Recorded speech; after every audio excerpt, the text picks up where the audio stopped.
Hello class 9 students.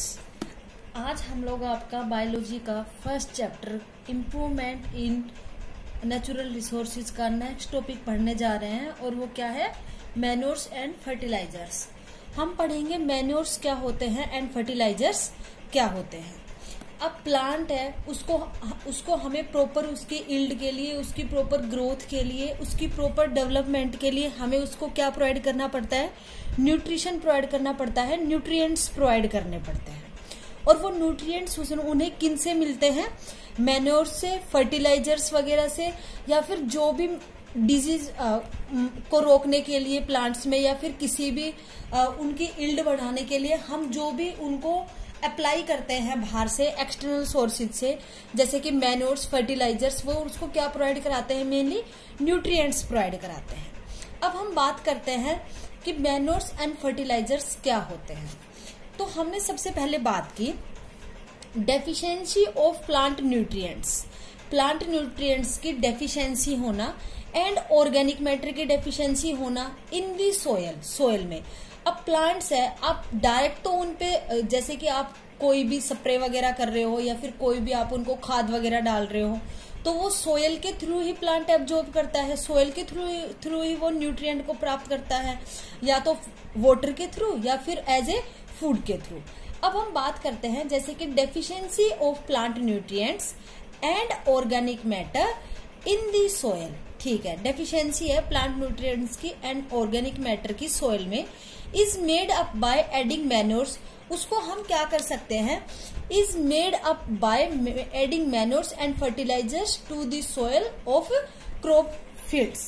जो deficiency है nutrients की और ऑर्गेनिक मैटर की सोयल में, उसको हम रिकवर कर सकते हैं, उसकी हम बढ़ा सकते हैं, क्या करके, by adding manures and fertilizers to the soil.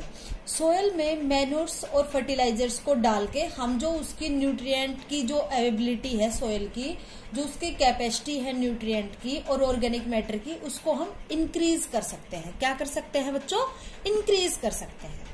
अब हम सबसे पहले बात करते हैं मैन्योर्स की, कि मैन्योर्स क्या होते हैं।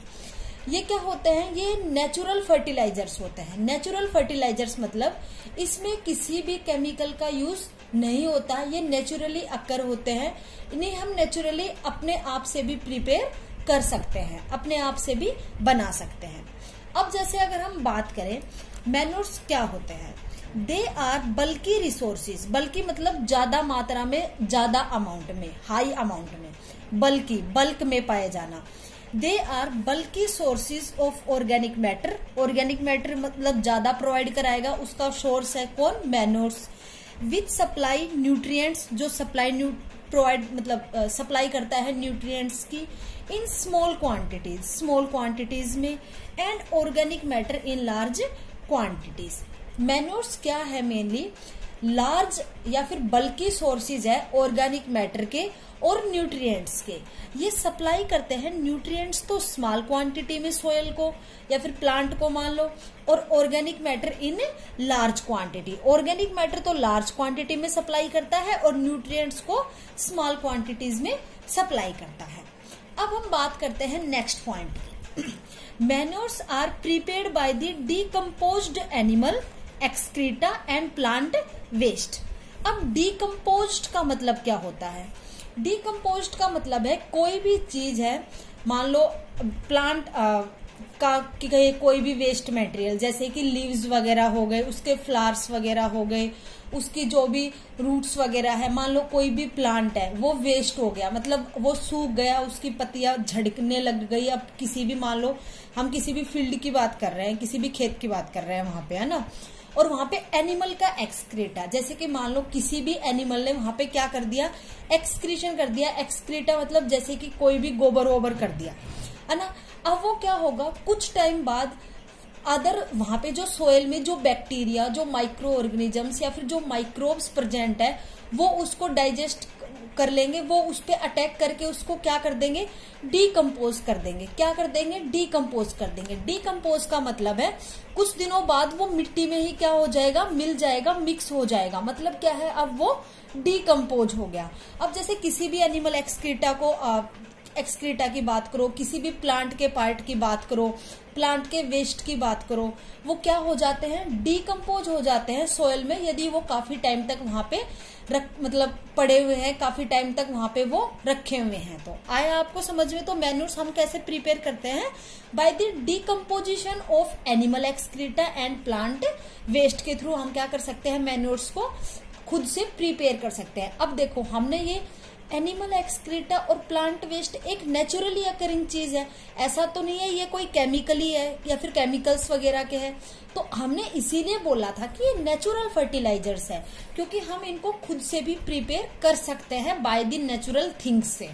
आया आपको समझ में। अब हम मैन्योर्स की कुछ वेराइटीज है, कुछ टाइप्स है, उनके बारे में देखते हैं। जैसे कि मैंने देखा, manures include farmyard manure, farmyard manure को इंक्लूड करता है मेनली, जिसको हम बोलते हैं FYM, कंपोस्ट, कंपोस्ट को, ग्रीन मैन्योर्स और वर्मी कंपोस्ट को।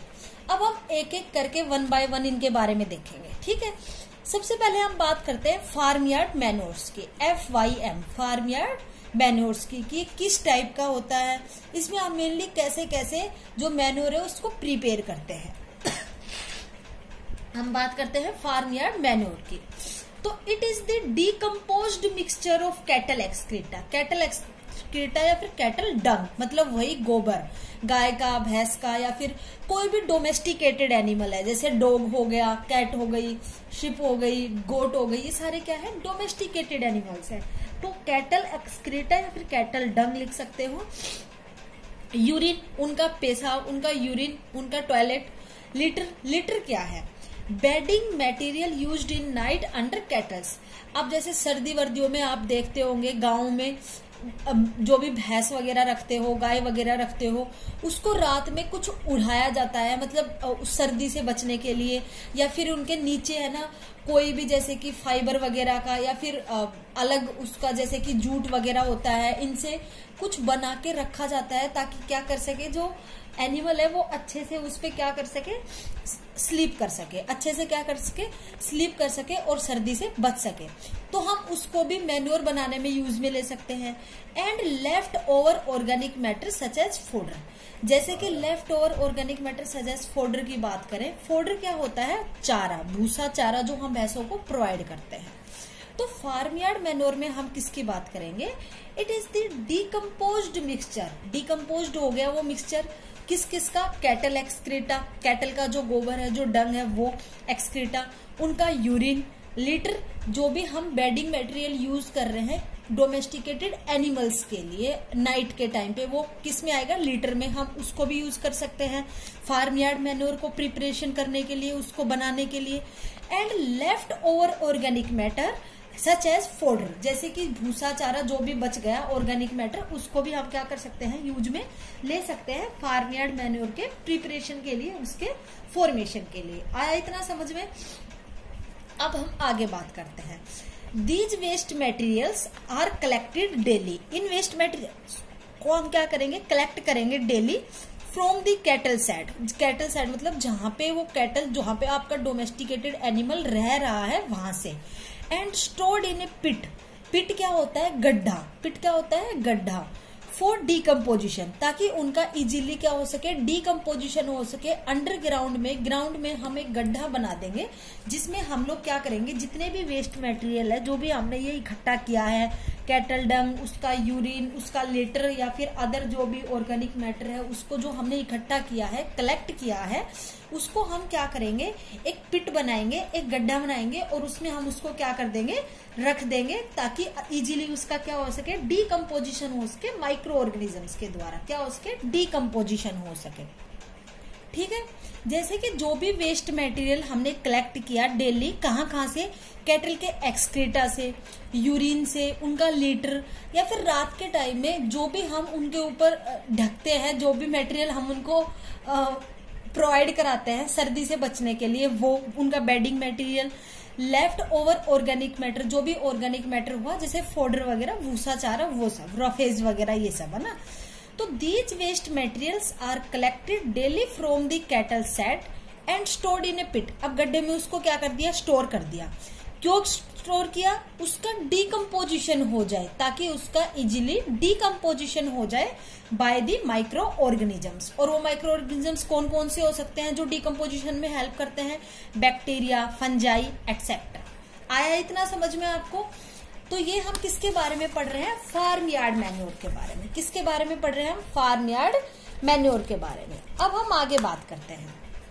अब जो ये फार्म यार्ड मैन्योर है, ये मेनली कौन कौन से ऐसे न्यूट्रिएंट्स है, जैसे हमने पढ़ा था macro nutrients and micro nutrients, तो कौन कौन से ऐसे न्यूट्रिएंट्स है जो ये मेनली प्रोवाइड कराता है?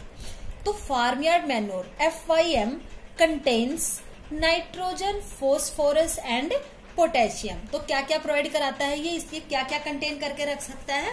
Nitrogen, phosphorus and potassium. ये क्या करता है? कंटेन करके रखता है फार्म यार्ड मैन्योर। अब हम लोग बात करते हैं नेक्स्ट मैन्योर की, नेक्स्ट टाइप की, दैट इज कंपोस्ट। क्या है? That is compost. अब हम कंपोस्ट की बात करें तो कंपोस्ट कैसे प्रिपेयर होता है, ये कैसे बनता है? तो इस प्रोसेस में हम लोग क्या करते हैं? The process in which animal excreta, वही कैटल डंग ले लिया हमने, जैसे लाइक काउ डंग, अब यहाँ पे गाय का बोल दिया इन्होंने, जैसे कि गाय का गोबर ले लिया हम लोगों ने कंपोस्ट को बनाने के लिए, काउ डंग। किचन का वेस्ट मटेरियल, जैसे आप कोई भी वेजिटेबल वगैरह बना रहे हो, कोई भी सब्जी बना रहे हो, उसके आप जो आउटर साइड पे जो छिलके वगैरह है उनको पील करते हो, उनको छीलते हो, तो वो सब भी हम एज ए मैन्योर यूज कर सकते हैं। तो वो उसकी एक वैरायटी होती है जिसमें हम किचन वेस्ट वगैरह को भी एज ए मैन्योर यूज करते हैं, और वो कौन सी है? कंपोस्ट। हम कंपोस्ट के बारे में पढ़ रहे हैं। तो इसमें आपने एक तो क्या लिया? एनिमल का एक्सक्रीटा, जैसे कैटल डंग, काउ डंग या फिर बफेलो डंग, जो भी लिया। उसके अलावा किचन वेस्ट मटेरियल, जो भी पील वगैरह है, जो भी छिलके वगैरह है वेजिटेबल्स के, फ्रूट्स के, वो सब ले लिए हमने, जो भी किचन का वेस्ट है। प्लांट रिमेन्स मान लो जैसे कि कोई भी प्लांट है वो सूख गया, तो उसकी पत्तियां झड़ गई, उसके फ्लावर्स, उसकी स्टेम्स, जो भी है वो सब किस में आएंगे? प्लांट रिमेन्स, बचे हुए पार्ट्स मतलब प्लांट के, ठीक है, प्लांट रिमेन्स। वेस्ट फूड, अब कोई भी फूड है जैसे कि उसको वेस्ट नहीं करना, जैसे कि कोई भी सब्जी वब्जी है, आपने उसको कुक कर लिया, अब बाद में आपके मान लो वो बच गई, आपने उसको नहीं खाया, उसको भी हम एज ए मैन्योर यूज कर सकते हैं, ठीक है। उसके अलावा जैसे कि आप घर में जैसे कि चाय वाय बनती है, तो जैसे जो चाय पत्ती वगैरह बच जाती है बाद में, उसको भी हम एज ए मैन्योर यूज कर सकते हैं। उसके अलावा सीवेज में वेस्ट मटेरियल हो गया, एटसेट्रा। तो इन सब को यूज करके हम किसका प्रिपरेशन कर सकते हैं? कंपोस्ट का प्रिपरेशन कर सकते हैं। अब इन सब को भी हम क्या करेंगे? कलेक्ट करेंगे और एक पिट में, एक गड्ढे में हम इसको क्या कर देंगे? स्टोर कर देंगे। उसके बाद क्या होगा? आर डीकम्पोज्ड इन पिट्स। अब ये पिट्स में क्या किया हमने? स्टोर कर दिया। अब वहां पे जो भी माइक्रो ऑर्गेनिजम्स थे, जो भी माइक्रोब्स वगैरह प्रेजेंट थे, उन्होंने इसको क्या कर दिया? डीकम्पोज कर दिया। क्या कर दिया? डीकम्पोज कर दिया। इसी प्रोसेस को हम क्या बोलते हैं? Is known as composting. क्या बोलते हैं? कंपोस्टिंग। आ गया समझ में आपको कि कंपोस्ट क्या होता है? ठीक है, अब हम आगे बात करते हैं। Composting is a biological process, एक बायोलॉजिकल प्रोसेस है ये, ठीक है, in which both aerobic and anaerobic. Aerobic और एनएरोबिक क्या होता है, हम उसकी बात करते हैं। एरोबिक का मतलब क्या होता है? वे ऑर्गेनिजम्स जिसको रेस्पिरेशन के लिए ऑक्सीजन की जरूरत होती है, वो ऑर्गेनिजम्स जिसको रेस्पिरेशन के लिए ऑक्सीजन की जरूरत होती है, मतलब जो सांस ले सकते हैं या फिर सांस छोड़ सकते हैं इन दी प्रेजेंस ऑफ ऑक्सीजन, उनको हम क्या बोलते हैं? Aerobic condition. उस कंडीशन को हम क्या बोलते हैं? Aerobic condition. और अनएरोबिक कंडीशन क्या होती है? वे ऑर्गेनिजम्स जो इन दी अब्सेंस ऑफ ऑक्सीजन, मतलब जब ऑक्सीजन प्रेजेंट नहीं है तब भी रेस्पिरेशन कर सकते हैं। क्या कर सकते हैं? तब भी रेस्पिरेशन कर सकते हैं। उस प्रोसेस को हम क्या बोलेंगे? अनएरोबिक रेस्पिरेशन या अनएरोबिक ऑर्गेनिजम्स। आया आपको समझ में? तो composting is a biological process. Composting क्या है? एक बायोलॉजिकल प्रोसेस है जिसमें हम both aerobic and anaerobic micro organisms को यूज करते हैं।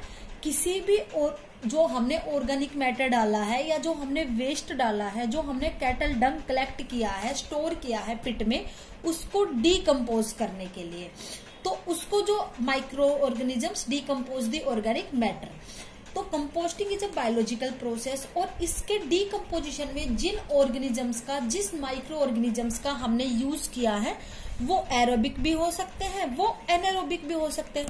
अब वो सोयल में है, जरूरी तो नहीं कि हर जगह जो सोयल हो वहां पे ऑक्सीजन की प्रेजेंसी हो, नो ऐसा नहीं हो सकता। कहीं कहीं पे ऐसा भी होगा जहां पे ऑक्सीजन कम होगी या फिर इतनी होगी कि प्रॉपर अमाउंट में ऑर्गेनिजम्स को मिल ही नहीं पाएगी। तो बोथ टाइप के माइक्रो ऑर्गेनिजम्स क्या कर सकते हैं, डीकम्पोजिशन कर सकते हैं किसी भी ऑर्गेनिक मैटर का, या जो भी हमने मटेरियल यूज किया है, एनिमल एक्सक्रीटा या फिर प्लांट के जो पार्ट्स वगैरह है, जो डिग्रेडेड पार्ट्स है, उनको जिनको हमने यूज किया है, उन सब के बेसिस पे भी क्या हो सकता है, माइक्रो ऑर्गेनिजम्स डीकम्पोज कर सकते हैं उन मैटर्स को। ठीक है, अब हम देखते हैं it takes about 3 to 6 months, 3 से 6 महीने लगते हैं एक कंपोस्ट को तैयार होने में, एक कंपोस्ट को तैयार होने में। It takes about 3 to 6 months for decomposition of organic refuse या ऑर्गेनिक मैटर। किसी भी ऑर्गेनिक मैटर को डीकम्पोज होने के लिए, उसके डीकम्पोजिशन के लिए मिनिमम कितने मंथ्स चाहिए होते हैं, 3 to 6 मंथ्स चाहिए होते हैं। तब क्या होता है, एक कंपोस्ट तैयार होता है। अपना जो खाद है, जो नेचुरल फर्टिलाइजर है जिसे हम यूज कर रहे हैं, ये भी एक टाइप के नेचुरल फर्टिलाइजर की कैटेगरी हुई।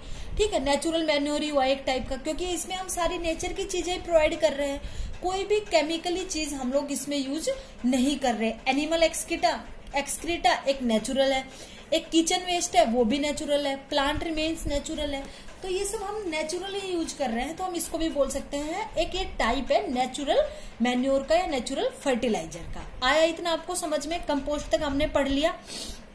ठीक है, अब हम मैन्योर की थर्ड वेराइटी की बात करते हैं, दैट इज ग्रीन मैन्योर। अब जैसे आपको पता होगा, आपको इसके नाम से ही पता लग रहा होगा ग्रीन मैन्योर का मतलब क्या होता है। तो हम बात कर रहे हैं ग्रीन मैन्योर की। अब हम देखते हैं ग्रीन मैन्योर क्या होता है। तो ग्रीन मैन्योर क्या होता है, the practice of green manuring. Green manuring की प्रैक्टिस में क्या क्या इंक्लूड होता है, includes growing, mulching by ploughing. Growing मतलब आपने किसी भी प्लांट को ग्रो कराया, मुल्चिंग बाय प्लगिंग उसकी जुताई करना, उसकी जुताई की, and mixing of green crops with soil. अब आपने ग्रीन क्रॉप्स को क्या कर दिया, सोयल के साथ मिक्स कर दिया, to improve physical structure and soil fertility. Soil की फिजिकल स्ट्रक्चर को इम्प्रूव करने के लिए, मतलब उसमें प्रॉपर न्यूट्रिएंट्स प्रोवाइड हो सके, उसमें जो आप क्रॉप लगा रहे हो उसकी इल्डिंग ज्यादा हो सके, क्योंकि हम चैप्टर ही क्या पढ़ रहे हैं, नेचुरल रिसोर्सेज या क्रॉप्स वगैरह हम लगा रहे हैं, उसको इम्प्रूवमेंट करना, उसकी इल्ड को बढ़ाना। ठीक है, तो उसके लिए हम लोग ऐसी चीजें प्रोवाइड करेंगे जिससे क्रॉप की इल्ड बढ़े। ठीक है, क्रॉप्स वगैरह है या फिर जो भी है, सोयल की फर्टिलिटी इंक्रीज हो, तभी तो क्रॉप की इल्ड भी इंक्रीज होगी। तो हमने क्या किया, किसी भी प्लांट को ग्रो कराया, मुल्चिंग बाय प्लगिंग मतलब हमने उसकी जुताई की, and mixing of green crops. अब उस ग्रीन क्रॉप्स को हमने मिक्स करा दिया सोयल के साथ, to improve physical structure and soil fertility. जैसे काफी खेत वगैरह ने आपने देखा होगा कि उसमें अच्छी अच्छी ग्रीन कलर की ग्रासेस वगैरह या फिर अदर टाइप की हर्ब्स वगैरह उगी हुई होती है, लेकिन फिर भी उसको कल्टीवेट करा देते हैं। तो उसका रीजन ही क्या होता है, ताकि वो एज ए ग्रीन मैन्योर उस फील्ड को, उस सोयल को एक फर्टिलिटी प्रोवाइड कर सके, उस सोयल को एक स्ट्रक्चर प्रोवाइड कर सके, उस सोयल को एक जो क्रॉप की इल्ड है वो ज्यादा अच्छे से इम्प्रूव हो सके, या फिर उस क्रॉप को अच्छे से न्यूट्रिएंट प्रोवाइड करा सके। ठीक है, तो ग्रीन मैन्योर में हम लोग जो ग्रीन प्लांट्स है या फिर जो ग्रीन क्रॉप्स है, उन्हीं के साथ उस फील्ड को क्या करा देते हैं, कल्टीवेट करा देते हैं, ताकि जो सोयल वगैरह है उसमें जो वो ग्रीन प्लांट्स है वो मिक्स हो सके, उनकी मिक्सिंग हो सके उन ग्रीन क्रॉप्स की, जिसकी वजह से सोयल की फर्टिलिटी इंक्रीज हो सके। क्या हो सके, सोयल की फर्टिलिटी इंक्रीज हो सके। आया समझ में, इंक्रीज हो सके। अब हम बात करते हैं जो ग्रीन मैन्योर की जो क्रॉप्स है वो मेनली क्या क्या सप्लाई करती है उस सोयल को फिजिकल जो स्ट्रक्चर प्रोवाइड कर रही है, उस सोयल को जो फर्टिलिटी प्रोवाइड कर रहा है। तो वो जो ग्रीन मैन्योर की जो क्रॉप्स है, जैसे जो ग्रीन क्रॉप्स को आपने एज ए मैन्योर उसमें कल्टीवेट कर दिया, तो वो क्या क्या सप्लाई करती है, मेनली प्लांट्स को। तो क्या क्या सप्लाई करती है? Nitrogen and phosphorus. कौन कौन से न्यूट्रिएंट्स प्रोवाइड कर रही है? Nitrogen and phosphorus. Second number पे और क्या क्या प्रोवाइड करती है? ऑर्गेनिक मैटर प्रोवाइड करती है फॉर इम्प्रूविंग हाइड्रेशन। हाइड्रेशन का मतलब है ताकि उस सोइल में मॉइस्चर बना रहे, ताकि उस सोइल में नमी बनी रहे। ठीक है, एरिएशन, हवा वगैरह या एयर वगैरह है वो अच्छे से इजीली उसमें से पास हो सके। ठीक है, organic matter for improving hydration, aeration, ताकि हाइड्रेशन अच्छे से इम्प्रूव हो, हाइड्रेशन अच्छे से हो, एरिएशन अच्छे से हो। तो हम क्या बात कर रहे हैं? ऑर्गेनिक मैटर फॉर इम्प्रूविंग, ताकि इम्प्रूव कर सके हाइड्रेशन, उसकी वाटर कैपेसिटी कि वो कितना वाटर कैरी करके रख सकता है, उसमें नमी रहे, अच्छे से मॉइस्चराइजर रहे, एरिएशन, उसमें हवा वगैरह इजीली पास हो सके, एयर की भी क्या रहे, उसको भी इम्प्रूव करती है, एरिएशन को भी, etcetera. It tends to provide, मतलब क्या प्रोवाइड करती है? Protection against erosion and leaching. अब हम बात करते हैं what is erosion and what is leaching. Erosion और लीचिंग का मतलब क्या होता है? तो हम लोग बात कर रहे हैं कि क्या क्या प्रोवाइड कर रही है, क्या किसके अगेंस्ट प्रोटेक्शन प्रोवाइड कर रही है? Erosion and leaching. तो हम बात करते हैं कि इरोजन क्या होता है और लीचिंग क्या होती है। इरोजन मतलब क्या होता है? जैसे आपने कभी वर्ड सुना होगा सोयल इरोजन। इसका मतलब क्या होता है? इरोजन का मतलब कटाव होना, किसी भी, कोई भी धरती है, मान लो कोई भी फील्ड है आपका, आपने अगर वहां पे पानी दिया तो आपने काफी बार देखा होगा ना, ज्यादा पानी की वजह से, ज्यादा या फिर आपने उसको मैन्योर अप्लाई कर दिया तो उसकी वजह से वो बह के आने लग जाता है, उसमें से जो सोयल है वो भी क्या होने लग जाती है? बहने लग जाती है। ठीक है, फिसलने लग जाती है, वहां से कटाव होने लग जाता है वहां से सोयल का। ठीक है, तो उसको हम क्या बोलेंगे? इरोजन। एंड लीचिंग, लीचिंग का मतलब है जो भी आपने मैन्योर उसको प्रोवाइड किया है, जो भी आप उसको खाद्य पदार्थ या जो भी आप खाद उसको प्रोवाइड कर रहे हो, वो उससे, उस सोयल से क्या हो जाएगी? अलग हो जाएगी। क्यों? इरोजन के कारण। तो जो ग्रीन मैन्योर है वो हमें इससे क्या कर रहा है? प्रोटेक्शन प्रोवाइड कर रहा है। क्योंकि जो ग्रीन मैन्योर है, अब आपने उसको कल्टीवेट कर दिया, अब वो तो सोयल में ही इजीली मिल गया, अब वो कैसे कटाव होके उसका जा सकता है। लेकिन अगर आप अदर जो मैन्योर्स यूज करो, अदर जो आप केमिकली मैन्योर वगैरह यूज करो, तो वो अच्छे से सोयल में सोल्यूबल नहीं हो पाते, तो वो क्या हो जाते हैं? उनका इरोजन और लीचिंग इजीली होने लग जाता है। किसके द्वारा? ये जो वो अच्छे से इजीली प्रोटेक्शन प्रोवाइड नहीं कर पाते। लेकिन जो ग्रीन मैन्योर है वो क्या प्रोवाइड करता है? प्रोटेक्शन प्रोवाइड करता है। जो ग्रीन मैन्योर की जो क्रॉप्स है वो प्रोटेक्शन प्रोवाइड करती है अगेंस्ट इरोजन, भूमि का कटाव होना उसको नहीं होने देती। एंड लीचिंग, कि जो आप खाद्य पदार्थ जो आप यूज कर रहे हो उनको क्या करना? अलग कर देना सोयल से, उससे भी हमें क्या कराती है? प्रोटेक्शन कराती है। उससे भी क्या, कौन प्रोटेक्शन कराता है? Green manure. तो ये आपने किसके बारे में पढ़ा? ग्रीन मैन्योर के बारे में, जो मैन्योर का एक क्या है? टाइप है। अब हम बात करते हैं ग्रीन मैन्योर की आगे, कि आगे फर्दर इसमें कौन कौन से पॉइंट्स इंक्लूड है। ठीक है स्टूडेंट्स, समझ में आ रहा है बच्चों आपको सब? अब हम बात करते हैं ग्रीन मैन्योर्स की फर्दर। तो ग्रीन मैन्योर्स क्या है? Green manures are generally quick growing leguminous and non leguminous plants. अब जो ग्रीन मैन्योर की जो क्रॉप्स है, ग्रीन मैन्योर क्रॉप्स, जो क्रॉप्स है वो क्या है? क्विकली ग्रोइंग प्लांट्स है। क्विकली ग्रोइंग मतलब बहुत ही इजीली वो ग्रो हो जाती है, बहुत ही जल्दी वो ग्रो हो जाती है। Leguminous and non leguminous plants. Leguminous plants में कौन से आते हैं? जिसमें पल्सीज वगैरह आती है, जिसमें बीन्स वगैरह आती है, वो सारे किसके होते हैं? जिसमें लेग्यूम्स प्रेजेंट होते हैं, वो किस में आते हैं? लेग्यूमिनस प्लांट में। और नॉन लेग्यूमिनस में जो नॉन लेग्यूम फसलें होती है, क्रॉप्स होती है, वो किस में आते हैं? नॉन लेग्यूमिनस प्लांट्स में। अब जैसे मैं आपको एग्जाम्पल दूं, some examples of green manure plants. Green manure plants के अगर मैं आपको एग्जाम्पल दूं, sun hemp, cluster bean, bean जैसे मैंने आपको बताया कि लेग्यूमिनस में आती है। काउपी या फिर लोबिया भी बोलते हैं, जैसे लोबिया की दाल वाल बनाते हो, मसूर की आप दाल बनाते हो, सारे किस में आते हैं? लेग्यूमिनस प्लांट्स में आते हैं। तो ग्रीन मैन्योर के लिए जो सबसे अच्छा जो प्लांट हम लोग ग्रो कराते हैं ताकि क्रॉप को अच्छी इल्ड प्रोवाइड कर सके, उसकी क्वालिटी को, उसके हाइड्रेशन को, उसके एरिएशन को इम्प्रूव कर सके, तो वो कौन से प्लांट्स होते हैं? Leguminous plants and non leguminous plants होते हैं। आया आपको समझ में? अब हम बात करते हैं आगे। दी ग्रीन मैन्योर क्रॉप्स, जो ग्रीन मैन्योर की क्रॉप्स है या प्लांट्स है, are grown in the field, field में क्या कराते हैं? ग्रो कराते हैं। For about 6 to 8 weeks, 6 to 8 weeks के लिए उसको क्या कराया? ग्रो कराया। 6 to 8 वीक्स का मतलब है 1.5 से 2 महीने तक उसको क्या कराया? आपने अच्छे से उसको क्रॉप को ग्रो कराया किसी भी फील्ड में। And are overturned when in flowering stage. Overturn मतलब आपने अब उसको क्या कर दिया? कल्टीवेट कर दिया या उसको ओवरटर्न कर दिया जब उसकी फ्लावरिंग स्टेज चल रही थी। अब कोई भी प्लांट है, आप उसको ग्रो करा रहे हो, अब वो एकदम से तो ग्रो करते के साथ फ्लावरिंग करने नहीं लग जाता है। पहले उसके छोटे छोटे पत्ते, लीव्स वगैरह निकलने स्टार्ट होते हैं, अराइज होना स्टार्ट होते हैं। उसके बाद उसके अदर छोटे छोटे पार्ट्स, पहले बड बनेगा, फिर लीफ बनेंगे, फिर उसके छोटे छोटे मार्जिन्स, अदर जो पार्ट्स है वो बनने स्टार्ट होंगे।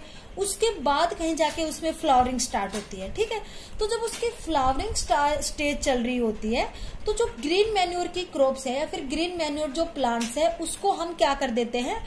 ओवरटर्न कर देते हैं। क्या कर देते हैं? ओवरटर्न कर देते हैं। आया आपको समझ में? अब हम बात करते हैं।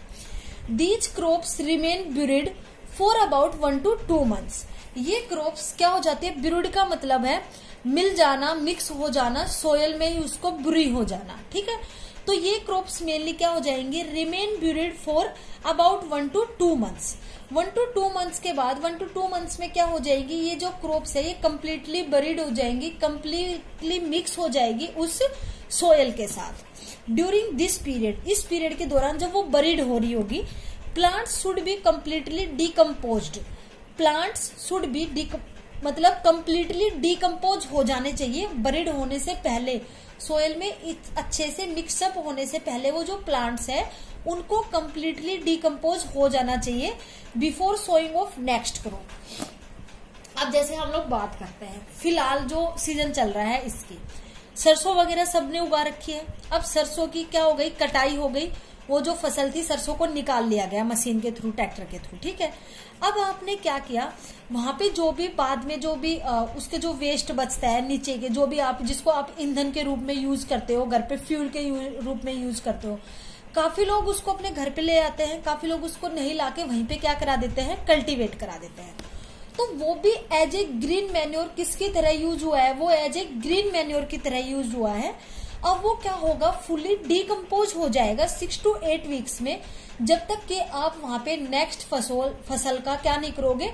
नेक्स्ट फसल को नहीं उगाओगे। सोइंग का मतलब है उगाना, नेक्स्ट फसल को उगाना। सोइंग का मतलब क्या होता है? उगाना, उसको बो देना।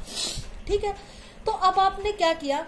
जो वो ईंधन के रूप में जो भी आपका वहां पे वेस्ट मटेरियल, जो भी प्लांट का, जो भी ग्रीन प्लांट्स का वेस्ट मटेरियल जो बच गया था, आपने उसको क्या करा दिया? उस फील्ड में कल्टीवेट करा दिया उसको। ठीक है, अब वो क्या होगा? 6 to 8 वीक्स में डिकम्पोज हो जाएगा, अच्छे से मिक्स हो जाएगा, उस सोयल में बरीड हो जाएगा, ताकि आप जो नेक्स्ट जो फसल बोओगे, अब नेक्स्ट जो फसल आप उसमें जो लगाओगे, उगाओगे, जैसे कि अब जो फसल आएगी गवार, उसके अलावा जो भी बाजरा, जवार जो भी आएगी, वो सब आप जो वहां पे उगाओगे, वहां पे उस फसल को लगाओगे, तो उससे पहले क्या हो जाना चाहिए? जो वो ग्रीन मैन्योर था वो फुली डिकम्पोज हो जाना चाहिए। क्या हो जाना चाहिए? फुली डिकम्पोज हो जाना चाहिए। वो जो ग्रीन प्लांट्स थे वहां पे वो फुली डिकम्पोज हो जाने चाहिए एज ए ग्रीन मैन्योर। तभी आप उस पे जब दूसरी फसल लगाओगे वो क्या होगी?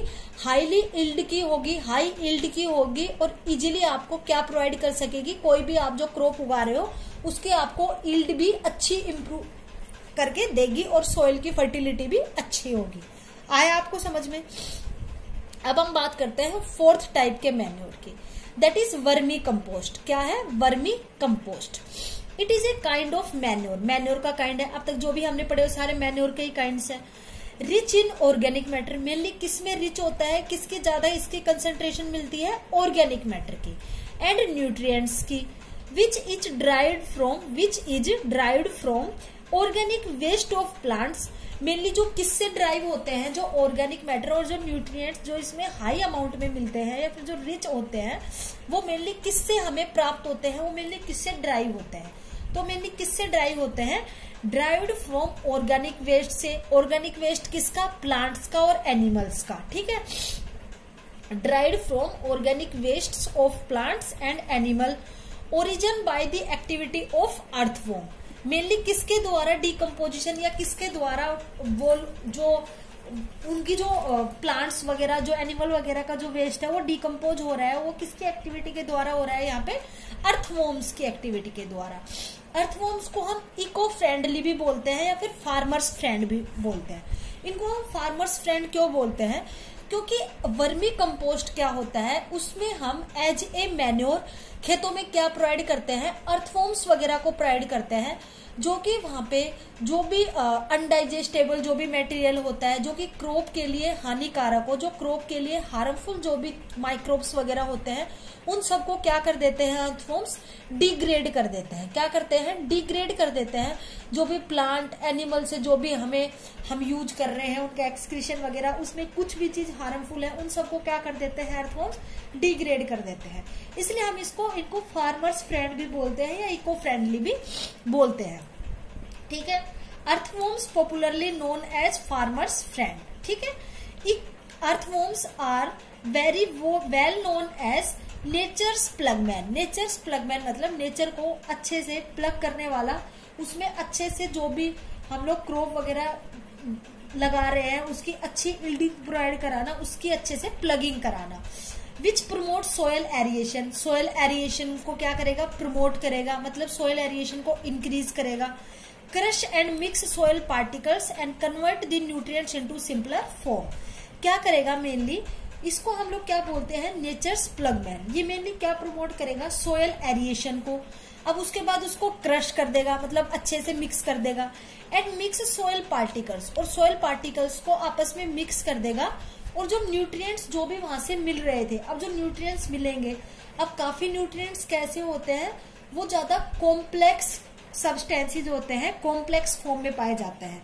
अर्थवॉर्म्स क्या करेंगे, उनको सिंपलर फॉर्म में कन्वर्ट कर देंगे। किस फॉर्म में कन्वर्ट कर देंगे, सिंपलर फॉर्म में कन्वर्ट कर देंगे। उनको डाइजेस्ट करके जो अनडाइजेस्टेबल वहां पे जो थिंग्स प्रोवाइड है या अनडाइजेस्टेबल जो हमें चीजें मिली है प्लांट से, एनिमल्स वगैरह से, उनको क्या कर देंगे, डाइजेस्ट कर देंगे अर्थवॉर्म्स, ठीक है। तो ये भी as a manure, as a vermicompost use होते हैं प्लांट क्रॉप्स वगैरह के लिए, फील्ड्स वगैरह में, ताकि जो क्रॉप की जो यील्डिंग है वो भी अच्छे से इम्प्रूव हो सके, उसकी प्रोडक्शन इम्प्रूव हो सके, उसकी क्वालिटी इम्प्रूव हो सके। हो गया, आ गया आपको बच्चों समझ में। अब हम नेक्स्ट पढ़ते हैं कि जो मैन्योर्स है इसके भी कुछ एडवांटेज और कुछ डिसएडवांटेज होंगे। ऐसा तो है नहीं ये फसल को सिर्फ अच्छे मतलब फायदे ही फायदे करेंगे, कुछ इसके नुकसान भी होंगे और कुछ इसके लाभदायक जो पॉइंट्स हैं वो भी होंगे। अब हम उनके बारे में पढ़ते हैं। तो हम सबसे पहले पढ़ लेते हैं इसके एडवांटेजेस के बारे में कि क्या क्या इसके लाभ है, क्या क्या इसके एडवांटेजेस है। तो manures enrich the soil with nutrients. Nutrients की जो भी डेफिशिएंसी होती है सोयल में, जो भी कमी होती है, उसको मैन्योर्स क्या करते हैं, पूरा कर देते हैं। क्या कर देते हैं, पूरा कर देते हैं और सोयल को इनरिच कर देते हैं with nutrients. They replenish the deficiency of nutrients in the soil. Replenish का मतलब होता है, जैसे मैंने आपको बताया था जब मिनरल रेप्लिसमेंट पढ़ाया था, कि रेप्लिन्स का मतलब होता है उसकी दोबारा भराई कर देना। जो चीज वहां से गायब हो गई या फिर जो चीज जैसे सोयल में से यदि न्यूट्रिएंट्स कम हो गए तो उनको दोबारा से वहां पे क्या कर देना, फिल कर देना, वही क्या होता है, रेप्लिन्स। तो मैन्योर्स क्या कर देते हैं, उसकी रेप्लेसमेंट कर देते हैं किनके, न्यूट्रिएंट्स की, सोयल में जिन न्यूट्रिएंट्स की वहां पे डेफिशिएंसी थी। आया आपको समझ में। आगे क्या करते हैं, manures add organic matter. Organic matter को ऐड कर देते हैं टू दी सोयल, सोयल में, विच रिस्टोर्स दी सोयल टेक्सचर, जिसके कारण जो सोयल का टेक्सचर था, जो सोयल का फिजिकल स्ट्रक्चर था, वो रिस्टोर हो जाता है। रिस्टोर का मतलब है कोई भी चीज एक बार खराब हो गई या एक बार बिगड़ गई, उसको आप दोबारा से ठीक कर दो, वो क्या हो गया, उसकी रिस्टोर हो गया, ठीक है, वो चीज दोबारा से रिस्टोर हो गई। तो विच रिस्टोर्स दी सोयल टेक्सचर, सोयल टेक्सचर को रिस्टोर करेगा। For better retention of water, retention of water है ताकि उसमें पानी काफी टाइम तक रिटेन रह सके, काफी टाइम तक उसमें रह सके, किसमें, सोयल में। एंड एरिएशन ऑफ सोयल, जो एरिएशन है, जो एयर की जो उसकी कैपेसिटी है उसको क्या कर सके, जो उसमें इम्प्रूवमेंट हो सके, एरिएशन ऑफ सोयल में भी इम्प्रूवमेंट हो सके। तो मैन्योर्स क्या क्या कर रहा है, manures add organic matter, organic matter को ऐड करता है to the soil which restores, जो रिस्टोर कर देता है सोयल टेक्सचर को, for better retention of water, ताकि पानी अच्छे से ठहर सके, सोयल में रह सके, एंड एरिएशन ऑफ सोयल, और सोयल के एरिएशन के लिए।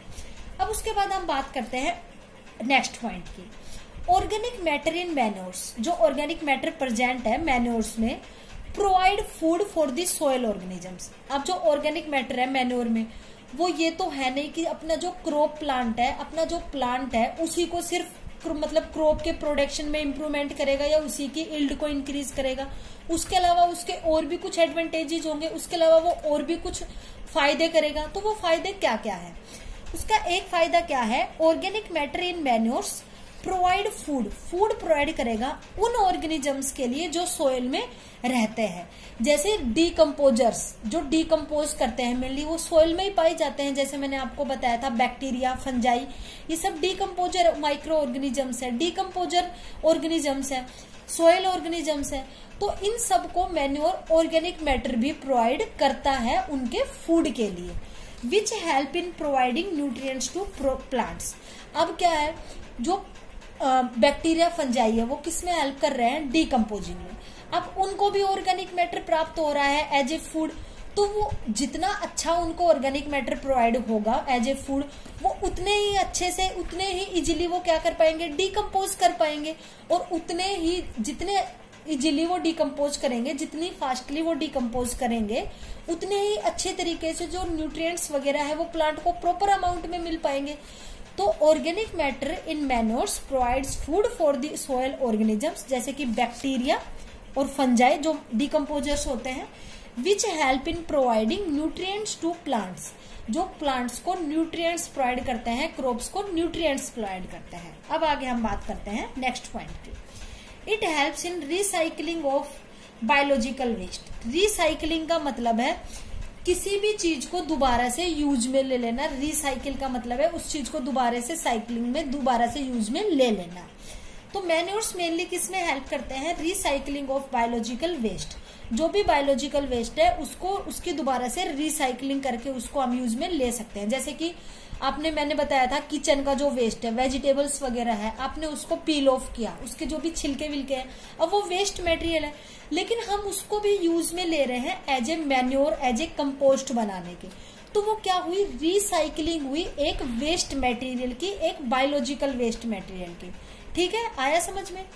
नेक्स्ट क्या है, दे प्रोटेक्ट आवर इन्वायरमेंट, अपने इन्वायरमेंट को प्रोटेक्ट करता है, बचाता है from excessive use of chemical fertilizers. ये नेचुरल फर्टिलाइजर है, नेचुरल मैन्योर है, तो ये हमें जो भी केमिकली यूज्ड जो भी चीजें होती है, केमिकली यूज्ड जो फर्टिलाइजर्स होते हैं, उनके यूज होने से, उनको यूज करने से क्या करता है, बचाता है, उनका यूज कम करने देता है। आया समझ में।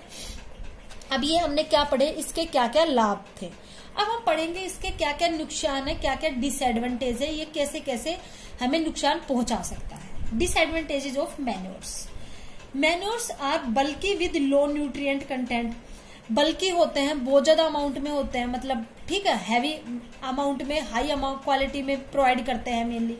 विद लो न्यूट्रिएंट कंटेंट, जो न्यूट्रिएंट कंटेंट है वो तो क्या होता है, उसका लो होता है।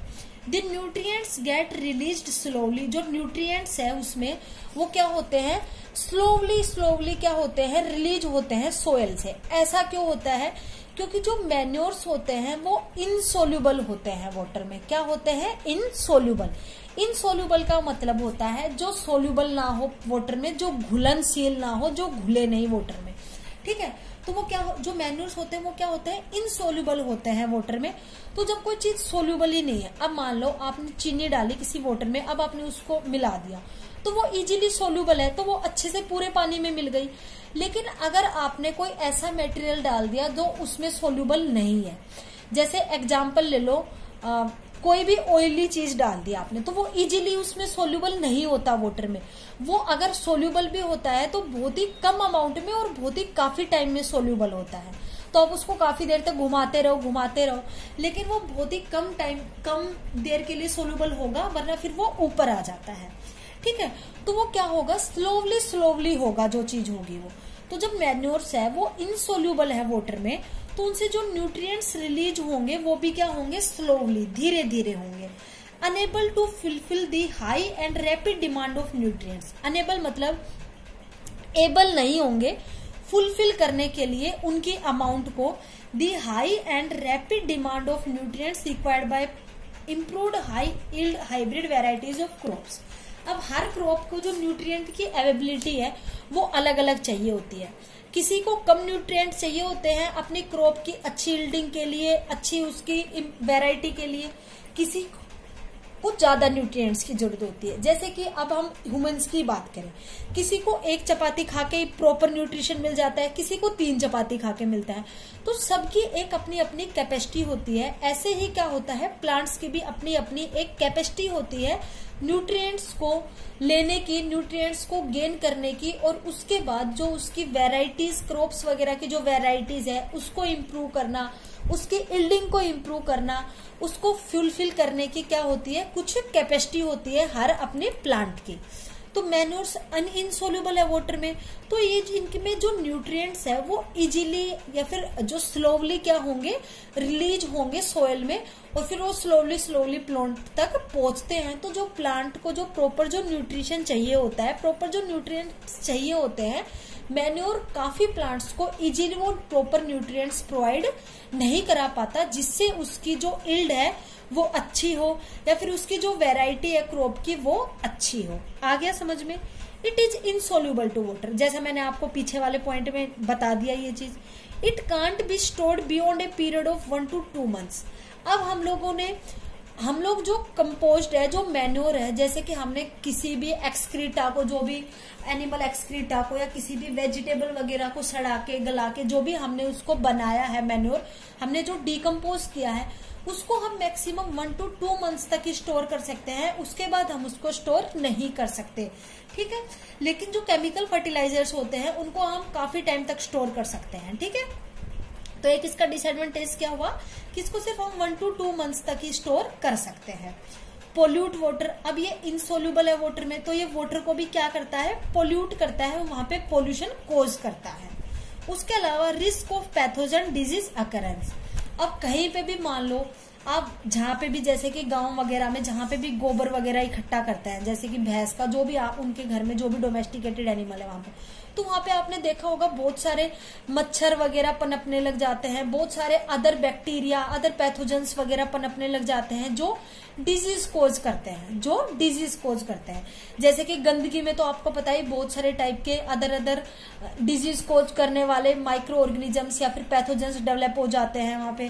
ठीक है, तो risk of pathogen disease occurrence, इसकी वजह से पैथोजन से होने वाली डिजीज भी हो सकती है। किसकी वजह से? मैन्योर के स्टोरेज की वजह से। इसलिए हम इसको 1 या 2 मंथ से ज्यादा स्टोर नहीं कर सकते, ताकि वरना उससे ज्यादा डिजीज अकर होने लग जाएगी। ये हमने बच्चों आज पढ़ा आपके मैन्योर्स के बारे में। नेक्स्ट वीडियो लेक्चर में हम लोग पढ़ेंगे आपके फर्टिलाइजर्स के बारे में कि फर्टिलाइजर्स क्या होते हैं। आज आपने मैन्योर्स के बारे में पढ़ा, उसके टाइप्स के बारे में पढ़ा कि मेनली वो बेसिकली कितने टाइप्स का होता है।